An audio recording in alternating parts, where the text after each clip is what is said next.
Biology આપણે ગયા વિડીયોમાં ચેપ્ટર નંબર 15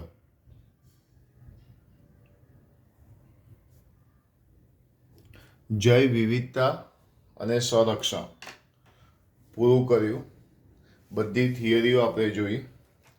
આજે આપણે ચેપ્ટર નંબર 15ની અંદર ગુજકેટ અને નીટની અંદર જે મહત્ત્વના પ્રશ્નો જે છે એ આપણે જોઈશું કે એની અંદર કેટલાક મહત્ત્વના મુદ્દાઓ.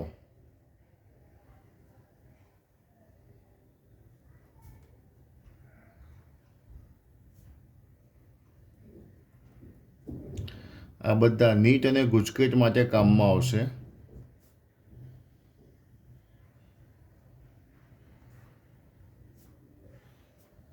ટેક્સ્ટબુક તો આપણે તૈયાર કરી જ છે, પણ કેટલાક વધારાના કે જે આપણે યાદ રાખીશું. સૌથી પહેલી વસ્તુ, કોઈ એક જાતિના સજીવોના કોઈ એક જાતિના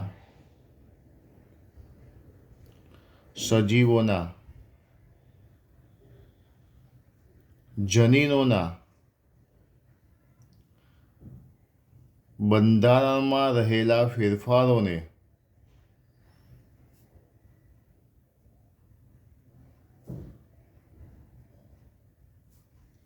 તે જાતિની જનીનિક વિવિધતા કહે છે.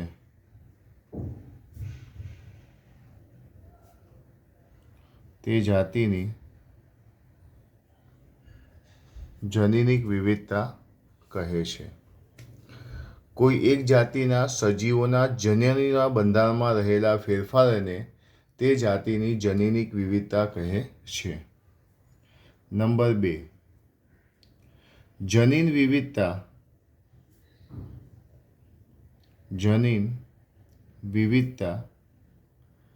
નવી જાતિના નિર્માણ માટેનો આધાર છે. નવી જાતિના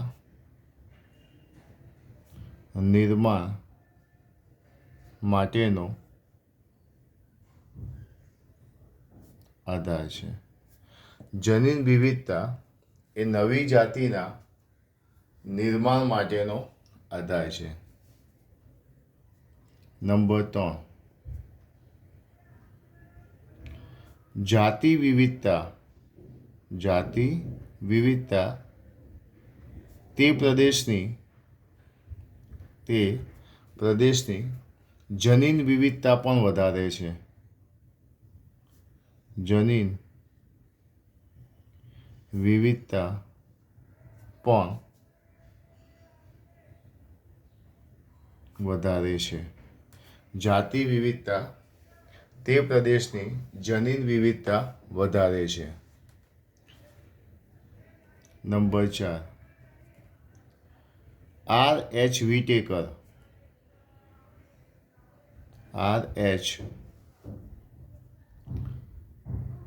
વિટેકરે નામ સાંભળ્યું છે? R.H. વિટેકરે 3 પ્રકારની જાતિ વિવિધતાનું સૂચન કર્યું. 3 પ્રકારની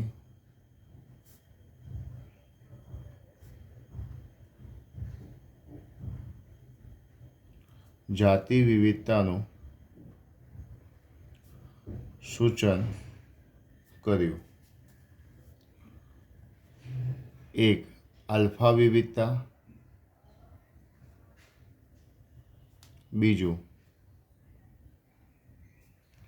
બીટા વિવિધતા. પહેલું આલ્ફા વિવિધતા, બીજું બીટા વિવિધતા અને ત્રીજું ગેમા વિવિધતા. R.H. વિટેકરે 3 પ્રકારની જાતિ વિવિધતાનું સૂચન કર્યું. એક છે આલ્ફા વિવિધતા, બીજી છે બીટા વિવિધતા અને ત્રીજી છે ગેમા વિવિધતા.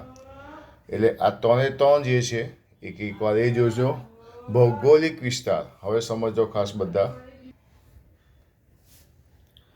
5મા નંબરની નોંધ. ભૌગોલિક વિસ્તારમાં આવેલા ભૌગોલિક વિસ્તારમાં આવેલ જુદા જુદા નિવસન તંત્રમાં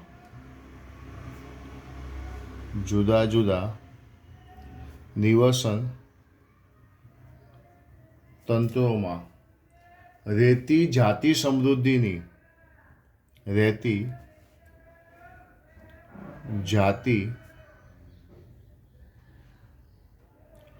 સમૃદ્ધિની ભિન્નતાને નિવસન તંત્રની વિવિધતા કહે છે. નિવસન તંત્રની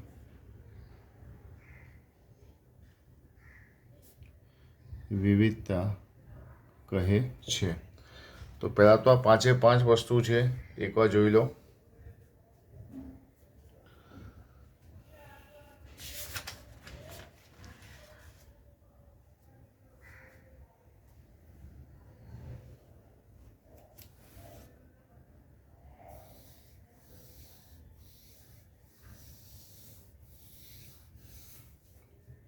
ઓકે, 5મો મુદ્દો જોઈ લો.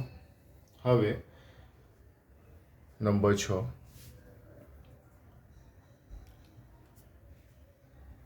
ભારતમાં જૈવ વિવિધતા વધુ જોવા મળે છે.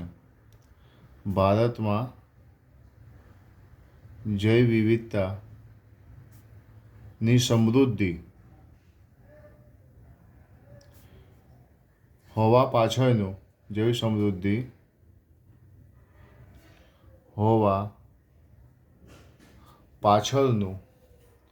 મુખ્ય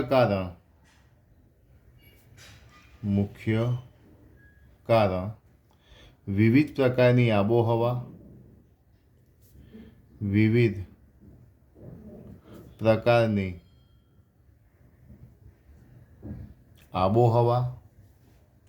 અને અક્ષાંશીય પરિસ્થિતિકીય લક્ષણો છે.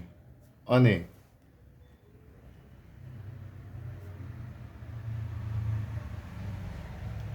અક્ષાંશીય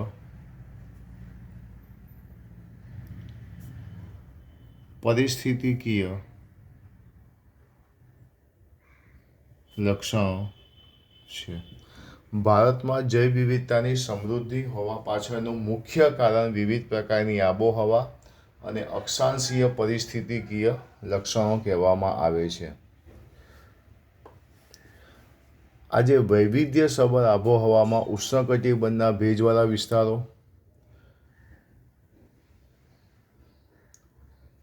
થી લઈને ગરમ રણ સપાટી મેદાન વિસ્તારો સુધી પથરાયેલા છે. જો કે કામની વસ્તુ છે, પણ આપણે અહીંયા ખાસ કે ભારતમાં જૈવ વિવિધતા વધુ શું કામ છે, તો એનું મુખ્ય કારણ છે આપણા ત્યાં વિવિધ પ્રકારની આબોહવા છે.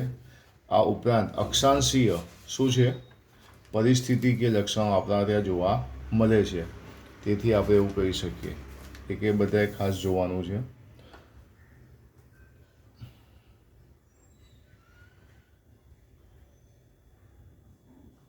ઓકે, ચલો એના પછી 7મા નંબરનું,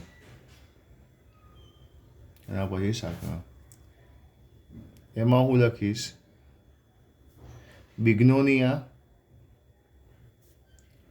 અને હેલિનેરિયા જેવી વનસ્પતિઓ બિગ્નોનિયા અને હેલિનેરિયા જેવી વનસ્પતિઓ પશ્ચિમ ઘાટના ખડકો પર ઉગે છે. પશ્ચિમ ઘાટના ખડકો પર ઉગે છે, જે ડાયનેમાઇટ દ્વારા ખડકોના ખોદકામ પહેલાં ત્યાં પુષ્કળ માત્રામાં ઉગતી હતી. પણ હવે આ ખડકોનું શું કરવામાં આવ્યું? ખોદકામ, જેના કારણે આ જાતિઓ અત્યારે છીનવાઈ ગઈ છે અને લુપ્ત થઈ ગઈ છે. બિગ્નોનિયા અને હેલિનેરિયા જેવી વનસ્પતિ પશ્ચિમ ઘાટના ખડકો પર ઉગે છે, જે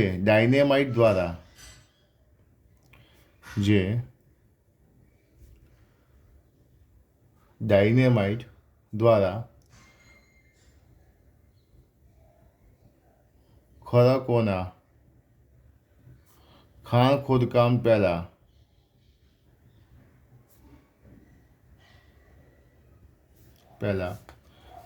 ત્યાં પુષ્કળ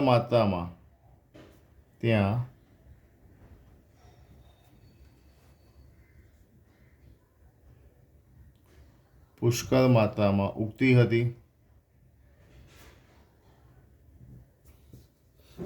હતી ખાણ ખોદકામની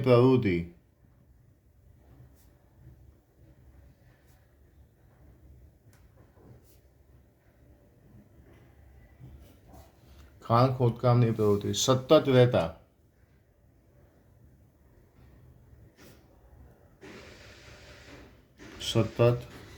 રહેતા આ જાતિઓ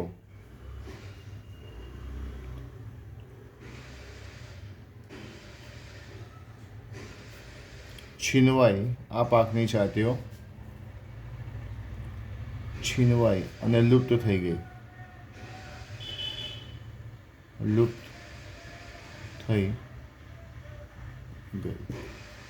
એટલે એક આ પણ લાઈન યાદ રાખજો. ખડકનું નામ શું છે એ ખાસ જોજો.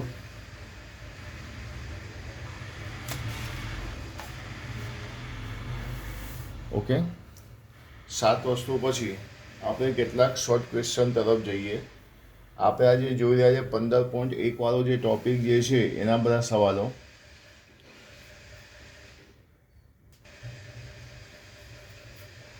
હું તમને અહીંયા એમ કહું કે જૈવ વિવિધતા શબ્દ કોણે આપ્યો? જૈવ વિવિધતા શબ્દ આપનાર. તો જૈવ વિવિધતા શબ્દ કોણે આપ્યો? એડવર્ડ વિલ્સને આપ્યો. Edward Wilson. શોર્ટ ક્વેશ્ચન બધા ધ્યાન રાખજો. સર્પગંધામાંથી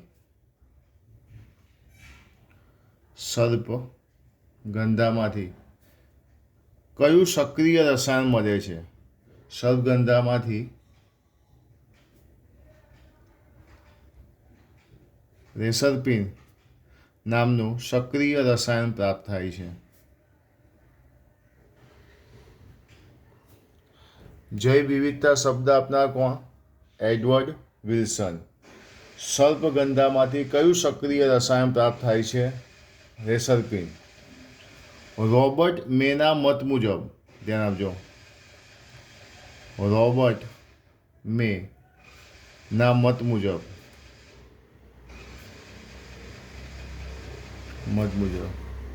વૈશ્વિક જાતિની વિવિધતા કેટલી? વૈશ્વિક જાતિની વિવિધતા કેટલી? તો વૈશ્વિક જાતિની વિવિધતા લગભગ એપ્રોક્સિમેટલી 7 મિલિયન. કેટલી? 7 મિલિયન. વિશ્વમાં વધુ જૈવ વિવિધતા ધરાવતા દેશોની સંખ્યા કેટલી? વિશ્વમાં વધુ જૈવ વિવિધતા ધરાવતા દેશોની સંખ્યા પૂછે તો કેટલી લખવાની? 12.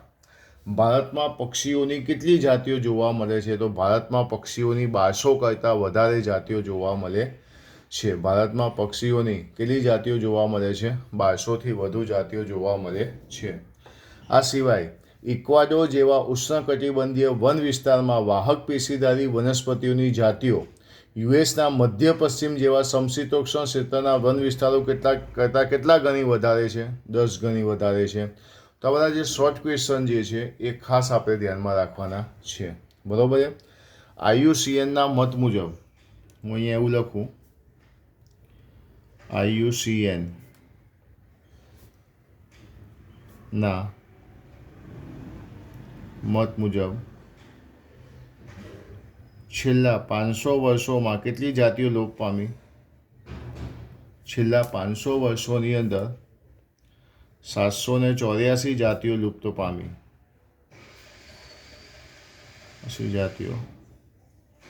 પામી. અને છેલ્લા 20 વર્ષની અંદર કેટલી જાતિઓ લોપ પામી? તો છેલ્લા 20 વર્ષમાં 27 જાતિઓ લુપ્ત પામી.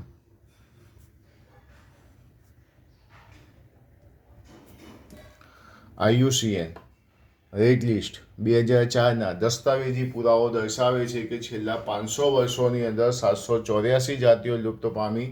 છેલ્લા 20 વર્ષમાં 27 જેટલી જાતિઓ લુપ્ત પામી. વિશ્વવ્યાપી કેટલી જાતિઓ લુપ્ત થવાના ભયનો સામનો કરી રહી છે? હું તમને અહીંયા એવું કહી રહ્યો છું કે વિશ્વવ્યાપી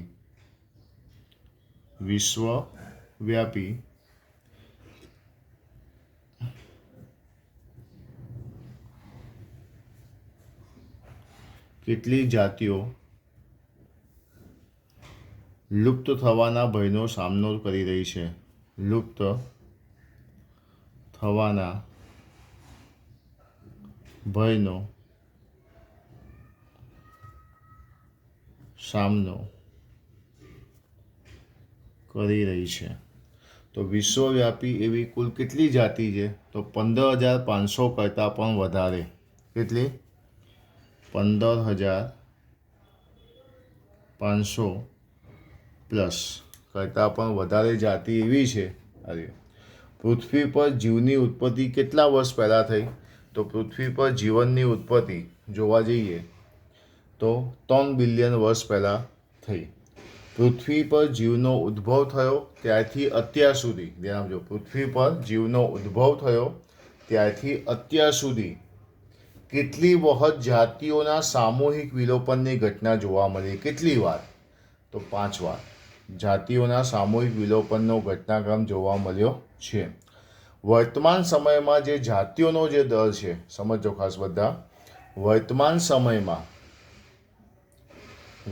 સમયમાં જાતિઓના વિલોપનનો દર એ માનવ અસ્તિત્વના સમય પહેલાં થયેલા વિલોપનના દર કરતાં કેટલા ગણો આંકવામાં આવ્યો છે? 100થી 1000 ગણો. 100થી 1000 ગણો. જો 5 સવાલ જવાબ તો મેં અહીંયા લખ્યા છે, પણ હવે 6ઠ્ઠો નંબર જેવું લખવું જોઈએ. સવાલ યાદ રાખજો બધા, વિડીયોમાંથી તમે લખજો કે અત્યાર સુધી કુલ કેટલી વાર સામૂહિક વિલોપન થયું છે? અત્યાર સુધી સામૂહિક વિલોપન કેટલી વાર થયું છે? તો સામૂહિક વિલોપન અત્યાર સુધી જોવા જઈએ તો 5 ટાઈમ્સ, 5 વખત થયું છે. કેટલી વાર થયું છે? 5 વખત. અને હાલની વર્તમાન પરિસ્થિતિ જે છે એમાં વિલોપનનો દર પહેલાં કરતાં કેટલા ગણો છે? તો વિલોપનનો દર જે છે હાલમાં, વિલોપનનો દર કેટલો છે? 100થી 1000 ગણો છે. 100થી 1000 ગણો છે, એવું કહી શકાય. કઈ માછલી એવી હતી એને પૂર્વ આફ્રિકાના વિક્ટોરિયા સરોવરમાં દાખલ કરી? તો સ્થાનિક સિચલિત માછલીઓની 200 જાતિઓનો સમૂહ લુપ્ત થઈ ગયો. Nile purse. હવે ધ્યાન યાદ રાખજો બધા, હું અહીંયા 8મો નંબર આપું છું. હું અહીંયા લખું છું પૂર્વ આફ્રિકાના કયું સરોવર હતું? વિક્ટોરિયા સરોવર. પૂર્વ આફ્રિકા એનું વિક્ટોરિયા સરોવર દાખલ કોને કરી? નાઇલ પર્સને દાખલ કરી. કઈ વિલુપ્ત થઈ ગઈ? સિચલિડ માછલીઓ. સિચલિડ માછલીઓ જે હતી એની 200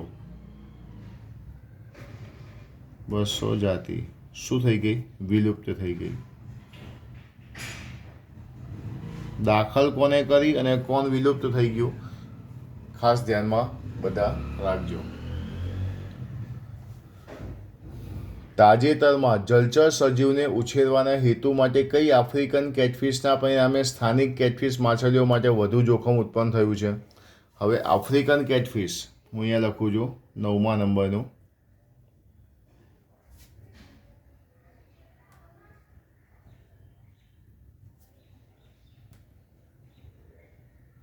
આફ્રિકન કેટફિશ જેનું નામ છે ક્લેરિયસ ગેરીબિનસ, ક્લેરિયસ ગેરીબિનસ, કે જેના કારણે સ્થાનિક કેટફિશ ઉપર જોખમ ઉત્પન્ન થયું છે. તો બીજા ઘણા બધા સવાલો જે આવી શકે છે. ચલો, પૂર્વ ઘાટ અને પશ્ચિમ ઘાટ પૈકી કયા ઘાટની અંદર ઉભયજીવી જાતિઓની વિવિધતા વધુ જોવા મળે? તો પશ્ચિમ ઘાટમાં. પશ્ચિમ ઘાટની અંદર સૌથી વધુ જોવા મળશે. ભારત પાસે કયા કયા પ્રકારની પરિસ્થિતિ કે વિવિધતા જોવા મળે? તો ભારત પાસે જોવા જઈએ પરિસ્થિતિ કે વિદ્યા ક્યાં ક્યાં જો રણ પ્રદેશમાં છે, વર્ષાવનો છે, દરિયાના સારયુક્ત વિસ્તારો છે, પરવાળા ટાપુઓ છે, ભેજયુક્ત ભૂમિ છે, વેદાંતમુખી પ્રદેશ છે. આ બધી વસ્તુ આપણે જોઈ શકીએ. એના પછી જો આપણે વાત કરીએ, પ્રાણીઓની અંદર સૌથી વધારે જાતિ સમૃદ્ધિ ધરાવતો વર્ગીકરણીય સમૂહ જો કોઈ હોય તો એ કયો છે? કીટકો છે. એ કયો છે? કીટકો છે. IUCN 2004માં આજ દિન સુધી વર્ણન કરાયેલી વનસ્પતિ અને પ્રાણીઓની કુલ સંખ્યા કેટલી છે? 1.5 મિલિયન કરતાં સહેજ વધારે. 1.5 મિલિયન કરતાં સહેજ વધારે. તો આ બધા જે પોઈન્ટો જે છે, જો કે ટેક્સ્ટ બુકની અંદર થિયરીમાં આપણે જોયા જ છે, ખાસ જોવાના છે બધાએ. પછી એક યાદ હોય તો બધાએ દેશ હતો કોલંબિયા, ન્યુયોર્ક અને ગ્રીનલેન્ડ. એમાં જાતિઓની સંખ્યા અને વિશ્વવૃત્ત કેટલું હતું એ ખાસ ધ્યાન રાખજો. કોલંબિયાની અંદર 1400 વિશ્વવૃત્ત હતું, 41 કેટલું હતું? 105 જાતિ હતી પક્ષીઓની, અને ગ્રીનલેન્ડમાં 71 56 હતી. એ પણ ખાસ બધા ધ્યાનમાં રાખજો, જે તમારે યાદ રાખવાની છે.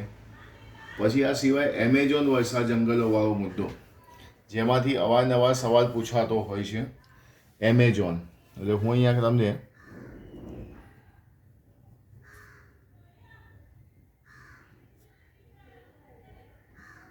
એમેઝોન, કે જેમાં વનસ્પતિઓ જે છે એની સંખ્યા કેટલી છે? 40,000. મત્સ્ય તો કે 3,000. પક્ષીઓ 1300. પક્ષીઓની સંખ્યા કેટલી? 1300. સસ્તનો 427. ઉભયજીવી 427. ઉભયજીવી 427. સરીસૃપ 378. સરીસૃપ 378. અપૃષ્ઠવંશી પ્રાણીઓ 1,25,000. 1,25,000. એટલે એમેઝોન વર્ષા જંગલો, જેને આપણે કહીએ છીએ પૃથ્વી પરના ફેફસા, કે ત્યાં જુદી જુદી જાતિઓ જે છે એની સંખ્યા કેટલી છે એ પણ ખાસ જોવાનું. પૃથ્વી પર સૌથી વધુ જૈવ વિવિધતા ક્યાં જોવા મળે છે? યાદ રાખજો, પૃથ્વી ઉપર સૌથી વધારે જૈવ વિવિધતા ક્યાં જોવા મળે છે? તો દક્ષિણ અમેરિકા. દક્ષિણ અમેરિકાના એમેઝોનના વર્ષાવનોમાં. દક્ષિણ અમેરિકાના એમેઝોનના વર્ષાવનોમાં સૌથી વધુ જૈવ વિવિધતા જોવા મળે છે તેવું કહી શકાય. એવું કહેવામાં આવે છે કે એમેઝોનના વર્ષાવનોમાં અત્યારે ઓછામાં ઓછી 20 લાખ એટલે કે 2 મિલિયન જેટલી કીટકોની જાતિઓની શોધ અને તેનું નામકરણ બાકી છે. આવા શોર્ટ ક્વેશ્ચન્સ માટે બહુ કામના છે નીટમાં, એટલે ખાસ ધ્યાન રાખજો બધા, ક્યાંય ભૂલ પડે નહીં. તાજેતરમાં લુપ્ત થયેલી જાતિઓના નામ આપણે જોવા જઈએ કે તાજેતરમાં લુપ્ત કયા કયા થયા છે?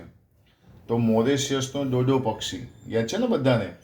આફ્રિકામાં ક્વેગા, ઓસ્ટ્રેલિયાનું થાઇલેસિયન, રશિયાની સ્ટીલર સી કાઉ, અને વાઘની 3 જાતિ બાલી, જાવાન અને કાસ્પિયન. બાલી, જાવાન અને કાસ્પિયન. જે તાજેતરની લુપ્ત થયેલી જાતિઓના ઉદાહરણ આપણે કહી શકીએ. તાજેતરમાં લુપ્ત થયેલી જાતિઓના ઉદાહરણ બધા યાદ રાખજો. જોડકાની અંદર પણ પૂછી શકે છે કે મોરેશિયસનો ડોડો, આફ્રિકાનો ગ્વેગા, ઓસ્ટ્રેલિયાનો થાઇલેશિયન, રશિયાની સ્ટીલર શિકાઉ. વાઘની 3 જાતિમાં આવશે: બાલી, જાવાન અને કાસ્પિયન. એને પણ બધાએ ખાસ ધ્યાન રાખવાનું છે. એમેઝોન, જેને પૃથ્વીનું શું માનવામાં આવે છે? ફેફસું માનવામાં આવે છે. એમેઝોન વર્ષાવનો જે છે જ્યાં સૌથી વધુ જૈવ વિવિધતા જોવા મળે છે.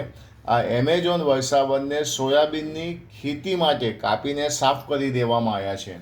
એમેઝોન વર્ષાવનને સોયાબીનની ખેતી માટે કાપીને સાફ કરી દેવામાં આવ્યા છે. અથવા તો બીજી વસ્તુ, ગૌમાંસ આપતા ઢોરોના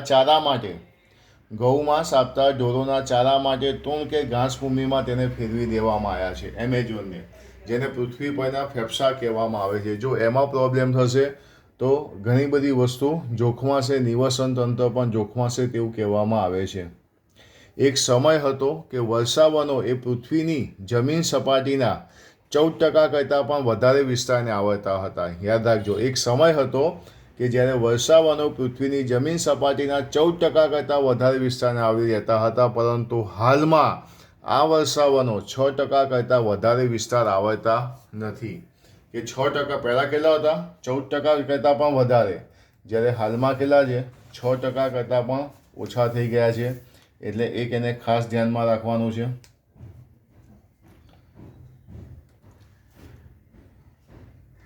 પછી વાત કરીએ તો હોટસ્પોટ પ્રદેશો એટલે તાત્કાલિક ધ્યાન ખેંચતા પ્રદેશો. શરૂઆતમાં 25 હતા, પાછળથી 9 ઉમેરવામાં આવ્યા એટલે 34 થયા. અને 34માંથી 3 એવા છે કે જે ભારતની અંદર આવેલા છે, જે આપણે વિડીયોની અંદર જોયું છે. એટલે એક એને પણ તમે બધા ખાસ ધ્યાન રાખજો. પછી જૈવ વિવિધતાનું ઐતિહાસિક સંમેલન પૃથ્વી પરિષદ જે 1992માં થયેલું, એ ક્યાં થયેલું? રિયો ડી જાનેરોમાં, ધ કેપિટલ ઓફ બ્રાઝિલ, બ્રાઝિલની રાજધાનીમાં થયેલું. અને વર્ષ 2002 દક્ષિણ આફ્રિકાના જોહાનિસબર્ગમાં ટકાઉ વિકાસ પર વિશ્વ પરિષદમાં કેટલા દેશોએ પ્રતિજ્ઞા લઈ વચનબદ્ધ થયા હતા? કેટલા દેશો હતા? 190 દેશો. આ ખાસ ધ્યાન રાખજો, 190 દેશો. એમેઝોનની બીજી વાત કરું તો એમેઝોન જંગલો પ્રકાશ સંશ્લેષણ દ્વારા પૃથ્વીના વાતાવરણમાં કુલ ઓક્સિજન લગભગ કેટલા ટકા ઓટું ઉત્પન્ન કરે છે? તો કે 20% ઓક્સિજન તો ખાલી આપણને એમેઝોન વર્ષાવનમાંથી જ મળે છે તેવું કહેવામાં આવે છે. એને પણ ખાસ ધ્યાન રાખજો. ભારતમાં આરક્ષિત જૈવ વિસ્તારો કેટલા? તો આરક્ષિત વિસ્તારો જોવા જઈએ તો 14 છે. રાષ્ટ્રીય ઉદ્યાનો જોવા જઈએ તો 90 છે. અને વન્યજીવ અભયારણ્ય જોવા જઈએ તો 448 છે. કેટલા છે? 448. એ વસ્તુને પણ ખાસ ધ્યાન રાખજો. ભારતમાં જોવા મળતા પવિત્ર ઉપવનો, કે આપણા દેશની અંદર પવિત્ર ઉપવનોની વાત કરીએ તો કોના નામ આવે? મેઘાલયની ખાસી જૈંતિયા ટેકરીઓ, રાજસ્થાનની અરવલ્લીની ટેકરીઓ, કર્ણાટક અને મહારાષ્ટ્રના પશ્ચિમ ઘાટના વિસ્તારો, મધ્યપ્રદેશમાં સરગુજા, ચંદા, બસ્તર વિસ્તારો એ ભારતમાં જોવા મળતા પવિત્ર ઉપવનો છે તેવું આપણે કહી શકીએ. પછી આપણે સ્વસ્થાન એટલે કે પ્રાણી જ્યાં છે ત્યાં તેની જાળવણી કરવામાં આવે તેને સ્વસ્થાન કહેવાય. જ્યારે નવસ્થાન કોને કહેવાય? કે પ્રાણીઓ જ્યાં છે ત્યાં અસુરક્ષિત છે, તેમની સંખ્યા લુપ્ત થવાની શક્યતા છે, તો એને બીજા કોઈ સ્થાને, સુરક્ષિત સ્થાને ખસેડવામાં આવે તેને શું કહેવામાં આવે છે? નવસ્થાન. નવસ્થાન સંરક્ષણની જો વાત કરીએ તો નવસ્થાન સંરક્ષણની અંદર સમાવેશ થાય પ્રાણી ઉદ્યાન એટલે કે ઝૂ. પછી આપણે વાત કરીએ વનસ્પતિ ઉદ્યાનો, વન્યજીવ સફારી ઉદ્યાનો, આ બધાનો સમાવેશ થાય છે નવસ્થાન સંરક્ષણની અંદર. એટલે એક એ પણ ખાસ બધા જોજો. હોટસ્પોટ પ્રદેશો કીધું એ પ્રમાણે હોટસ્પોટ પ્રદેશો ટોટલ પહેલાં 25 પછી 9, એટલે વિશ્વમાં જોવા જઈએ તો ટોટલ 34 હોટસ્પોટ પ્રદેશો છે. કેટલા છે? 34 છે. અને ભારતમાં કેટલા છે? તો ભારતમાં 3 છે. પશ્ચિમ ઘાટ અને શ્રીલંકામાં છે, ઇન્ડો બર્મામાં છે અને હિમાલયમાં છે. ઇન્ડો બર્મા અને શું છે? હિમાલયની અંદર છે. એ ખાસ જોવાનું. છેલ્લી વસ્તુ આ ચેપ્ટરની અંદર, કે આ ચેપ્ટરની અંદર જ્યાં જ્યાં વૈજ્ઞાનિકોના નામ આવ્યા છે આ ચેપ્ટરની અંદર, એ પણ બધાએ જોવાના છે. હવે કઈ જગ્યાએ વૈજ્ઞાનિક નામ આવ્યા? આખું ચેપ્ટર આપણે ભણી લીધું. વૈજ્ઞાનિકનું નામ આવ્યું એડવર્ડ વિલ્સન. યાદ કરજો કઈ જગ્યાએ છે. જૈવ વૈજ્ઞાનિકનું નામ આ ક્યાં હતું? જૈવ વિવિધતા શબ્દ આપેલો. રોબર્ટ મે, એલેક્ઝાન્ડર વોન હમ્બોલ્ટ, યાદ છે, ડેવિડ ટિલમેન અને પોલ એહરલિક. તો આ જે બધા વૈજ્ઞાનિકોનું જે મહત્ત્વ છે એ પણ તમે બધા ખાસ જોજો. અહીં ચેપ્ટર નંબર જે આપણું 15મું જે છે એમાં જે સવાલો, ઘણી બધા સવાલોની ચર્ચા કરી, પણ બધા સવાલો ટેક્સ્ટબુક સાથે કનેક્ટેડ જ છે અને બધા તમારે તૈયાર કરવાના છે. અને વિડીયો વારો 2 થી 3 વાર જોજો. એમાં જે શબ્દોની ચર્ચા કરી, જે સવાલોની ચર્ચા કરી એ બધા ખાસ એકવાર જોઈ લેજો.